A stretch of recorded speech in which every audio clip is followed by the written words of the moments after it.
Welcome to Functional Philosophy, the show in which I, Charles II, explain and apply Ayn Rand's philosophy, objectivism. If you'd like to ask me a question on objectivism or its application, just go to charles2.com/contact. And my last name is spelled T as in tango, E as in echo, and W as in whiskey. What is the proper way to think about unpunished crimes, particularly heinous crimes? Does a criminal suffer enough psychologically? How does one maintain confidence in one's principles if evil can sometimes win? Or, how can one be certain that evil can never win, even if the criminal is never prosecuted? How can a victim of a heinous crime, or a person close to a victim, deal with their values being destroyed by no fault of their own? What do you do after that? Well, there are a few questions here, so I'll address them in order. First, does a criminal suffer enough psychologically? Enough for what? Enough presupposes some standard. And so what is the standard you have in mind? To balance the cosmic scales? This question reveals that you are thinking of morality as if certain actions are good intrinsically. And then the question is, does reward or punishment match up with those intrinsically good or bad actions? But that's the wrong way to think about it. It's not that morality is about actions, and then we just have to hope that the universe rewards good actions and punishes bad ones.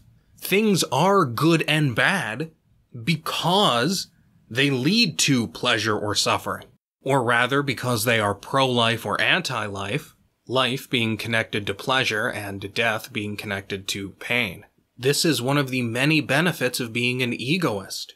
When you define morality in terms of self-interest, you don't have to worry about evil getting away with it.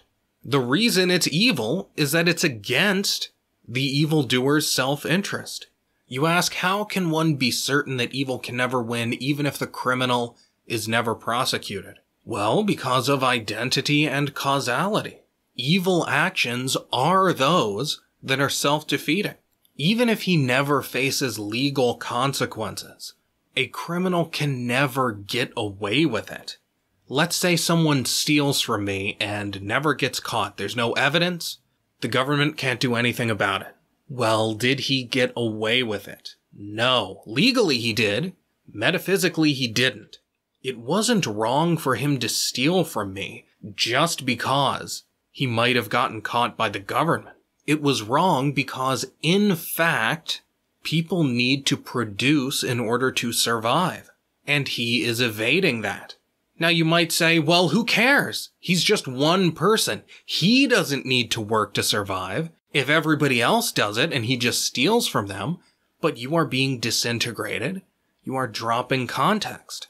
He cannot live as if one set of rules applies to him and another set to everyone else. Play it through, as Gavin McInnes wisely likes to say. So this guy has stolen from me, and he's gotten away with it. Now what? Well, can he be open about it? Can he be honest with other people about what he's done? No, because if he were honest, then he would get caught. So he has to lie to other people. Can he lie to other people without lying to himself? No. He has to incorporate the lie into his own mind, lest it slip out. Now that lie is connected to every other fact. And so in order to make room for it, he's going to have to lie about other things. So let's say this guy steals my wallet, and he has $500 extra. And now he goes out with his friend on a Friday night to have a good time. And he has all this money to spend. And the friend asks, where did you get all this money? I thought you were broke. Well, now what? He has to lie to the friend. And then what? He has to remember that lie. But he doesn't just have to remember it, which alone comes with an incredible amount of mental overhead. But he has to lie about further things. So the friend says, oh, I thought you were broke. And the guy says, oh, yeah, I was, but I played the lottery at the gas station down the street and won a bit of money. And then the friend says, oh, wow, which lottery did you play? Well, you better know something about which lotteries there are to play. Or maybe your friend has a friend who works at that gas station and he says, oh, well, my friend works there. Well, now what? You have to make up another lie? Oh, no, I forgot. Not that gas station, another gas station. I went to a gas station that was out of the way because I was having car trouble. I had to stop at a mechanic. That's why I didn't go to the one you would have expected me to go to. Oh, your car's having trouble? What's wrong with it? Maybe I can help. My friend's a mechanic. I can get you a good deal. Oh, no, that's okay. I have my own friend who's a mechanic, and I already get good deals from him. And then maybe a few months from then, your friend comes to you and says, oh, yeah, your mechanic friend. My friend actually moved away. I need some work done on my car. Could I use your mechanic friend? And then what? Oh, no, you can't because my friend, he moved away too. I mean, you just see it spreads out of control because all truth is connected.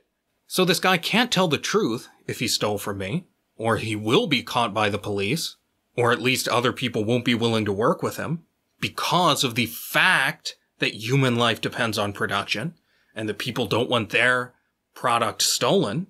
So he has to lie. But lying comes with its own set of consequences. You know, there are all these people suffering from panic attacks and all kinds of anxiety and depression, and they don't know where those things come from. And perhaps in some cases, it comes from physiological factors outside of people's control. But certainly in many cases, and I'm willing to bet the vast majority of them, psychological problems are caused by the misuse of one's mind. So no, you can't get away with immorality. And that's because morality is a requirement of human life in principle. And if it's true in principle, it's true for you. Freeloading is not rational. I know that's everybody's major concern, because disintegration rules the day. If you try to get by freeloading, of which theft is a manifestation, then you will be living out of harmony with reality. You will be in contradiction with existence. Indirect contradiction, but nonetheless contradiction. And so you will face the consequences. Indirect consequences, but nonetheless consequences. No, you won't immediately starve, as you would if you were on a desert island, but you will face censure from other people, and you will find that the only people who will give you the time of day are people as dangerous and untrustworthy as you are. So if you're open about your immorality, about your having stolen, then even if the statute of limitations is up, or the law can't get you for whatever reason, who is going to associate with you but people as harmful to you as you are to other people? No, crime does not pay. So you don't have to worry about revenge too much. It's okay to be interested in it a little bit, but if someone escapes man-made punishment, it's not that big of a deal because he can't escape metaphysical punishment.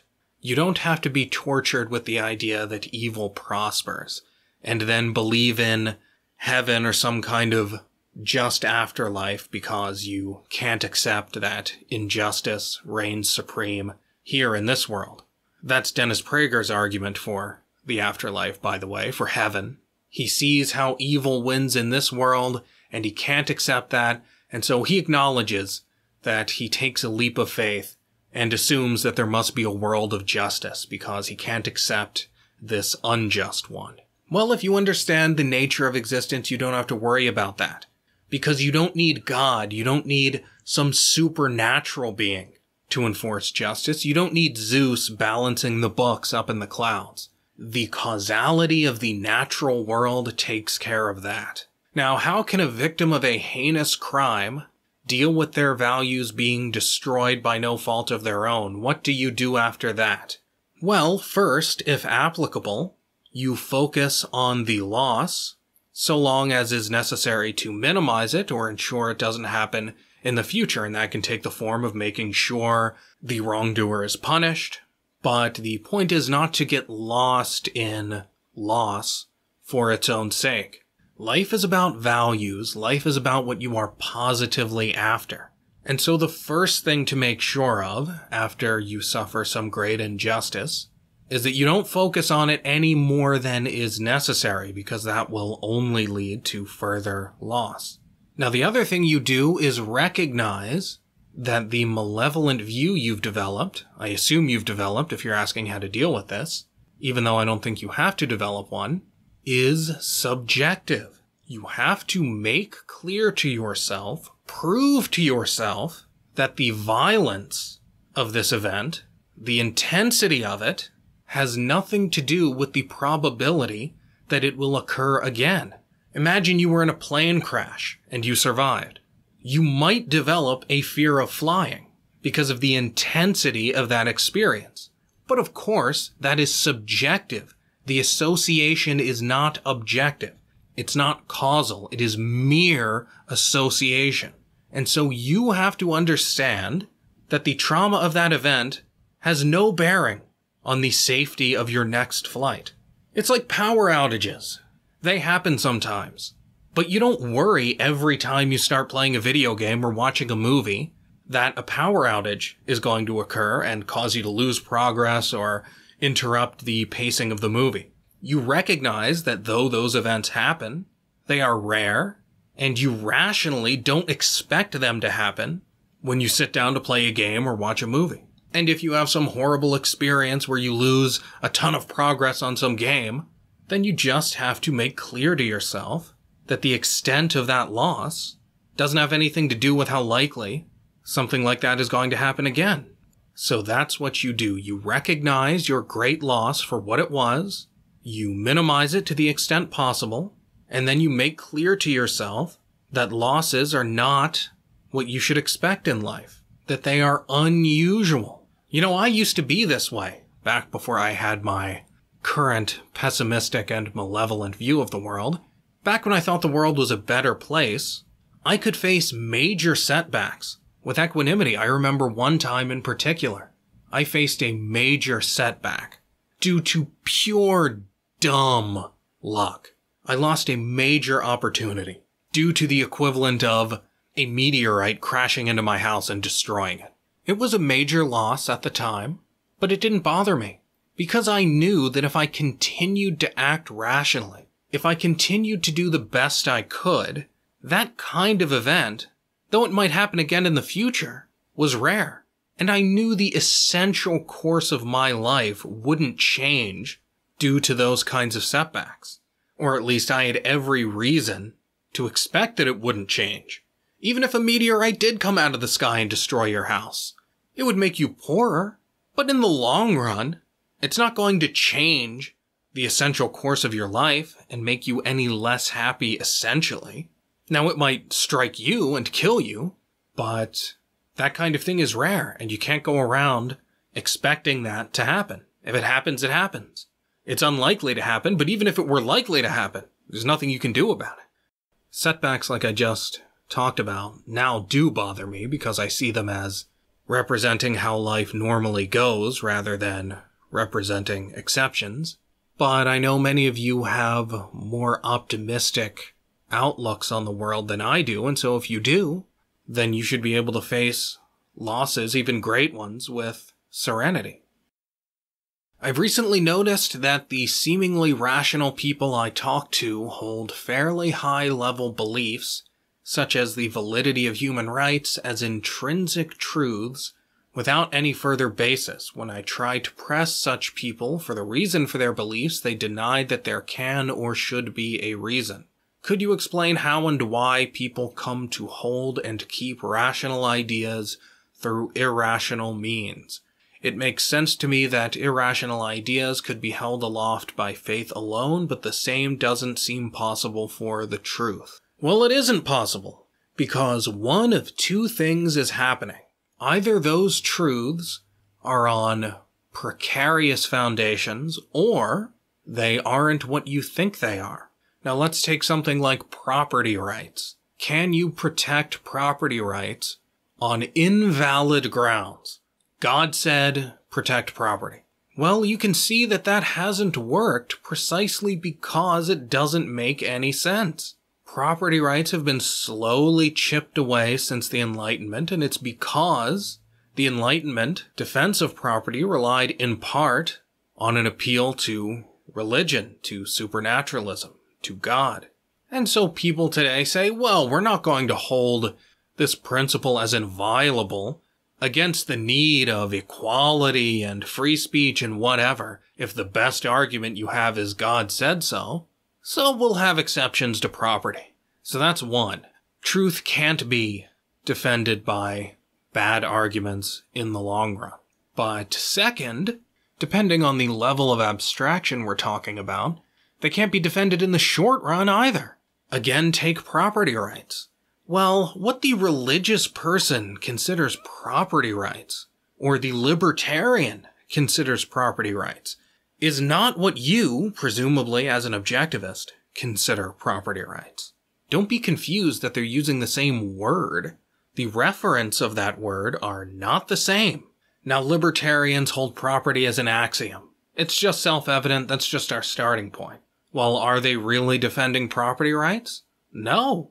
And it's because what you mean by a concept, what a concept refers to, depends on where you got it from. If you got it from reality, then it refers to reality. If you pulled it out of nowhere, like libertarians do, then it refers to whatever you feel like. It's hazy. So whereas a libertarian would say, you can buy the property surrounding somebody's home and block him in because he can't cross your property, an objectivist would realize that property applies within the context of the rights to life and liberty. And as such, property can't be applied in such a way that it undercuts the basic requirements of human life. So you can't buy property surrounding somebody's house and prevent him from ever leaving, because property has to apply in the context of basic needs such as mobility. Now that is the kind of thing only an objectivist can understand. A libertarian could never get that, because he didn't get property rights from reality. He just made it up. Take the religious version of this. Do they defend property rights? Yes.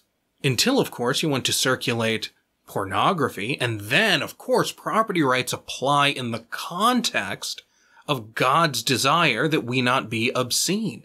So what somebody is holding aloft through irrational means isn't necessarily the truth, even if he's using the same words to express his ideas as you would use to express the truth.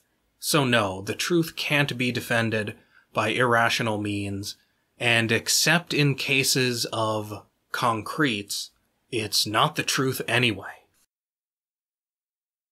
Why is viability the line of being human? What's so special about not being attached to something or someone to live?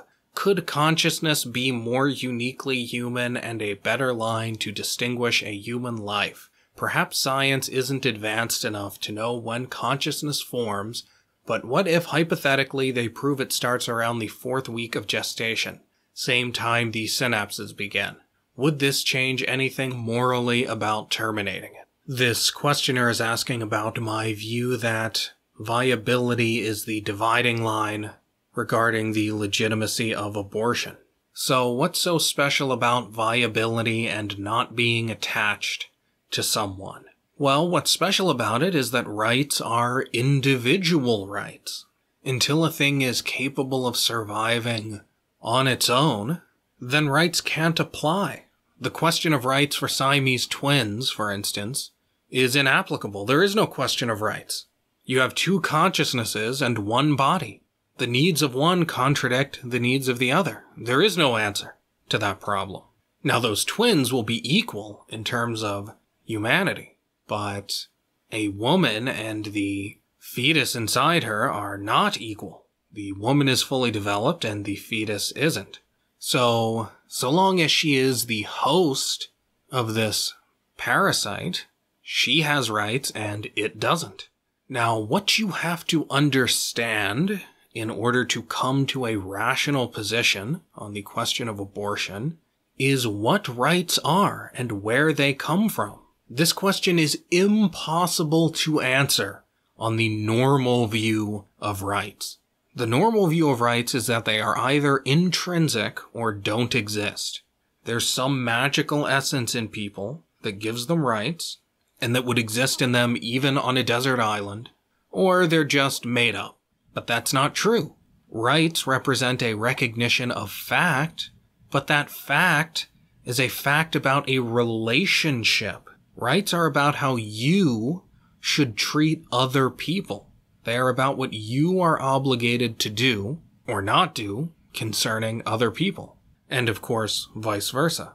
So the question is not, when does this thing develop its intrinsic rights? The question is, how are you going to relate to it such that your needs as a rational being are preserved? It's not about recognizing some truth independent of you, or rather independent of your existence. It's about recognizing a fact regarding your relationship to the unborn. So the standard of human life means that the dividing line for abortion should meet some criteria. One, it should be clear. It can't be fuzzy, or else we won't know where the line is. But of course it can't just be clear. Coming out of the birth canal is clear, but so is 20 years old. You can kill somebody up to his 20th birthday. Well, 20 years old is clear, but obviously we don't want to endorse killing people so long as they haven't turned 20 yet. So the clarity of the line is not the only issue. Another criterion is that the thing has reached some milestone of what it means to be human.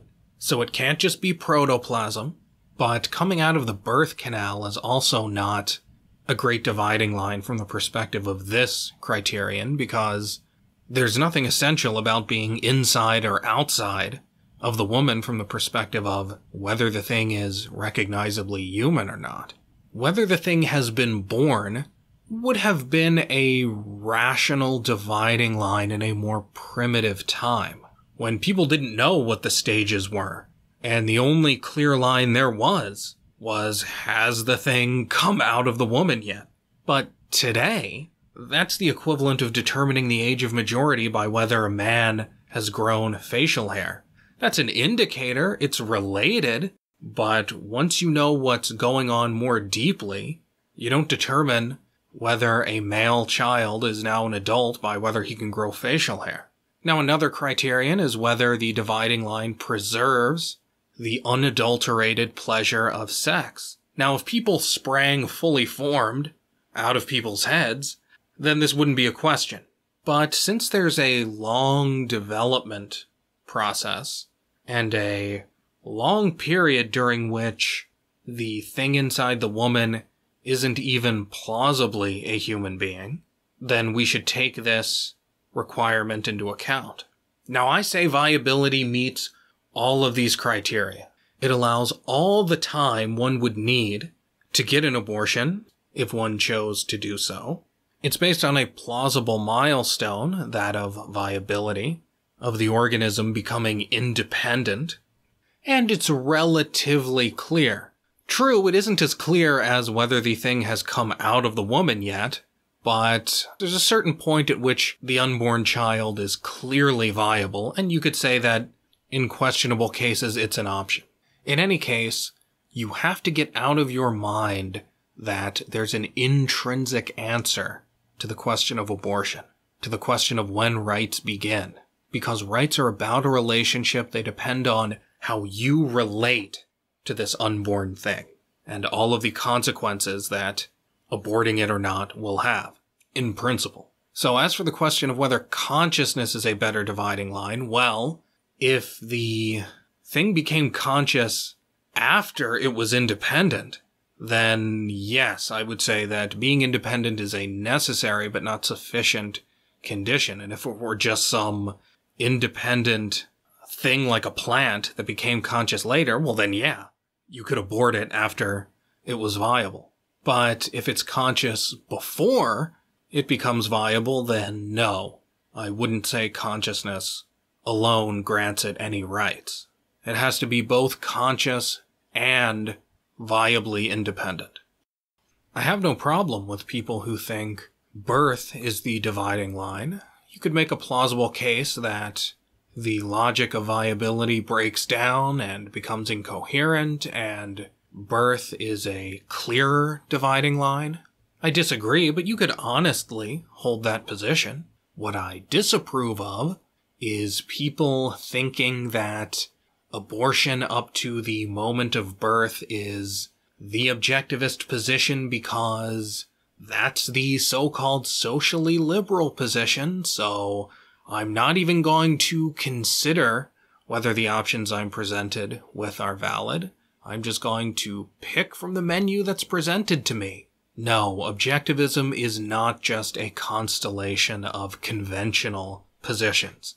You can't just take a bunch of positions you've heard and mix and match them and come up with objectivism. It is far more radical, far more revolutionary than that.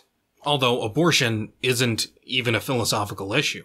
It's philosophical in the way everything is philosophical, but objectivism has no position on abortion. It's a question of applying philosophy, not of philosophy itself. For whatever it's worth, Ayn Rand was pro-choice, so-called, for the first 3 months, and didn't express any position beyond that, so far as I know. In any case, she said people could rationally disagree beyond that. If you'd like to keep up with everything I do, just go to charles2.com. If you'd like to enable me to do more, just go to patreon.com/charles2 and become a supporter. Thanks for listening.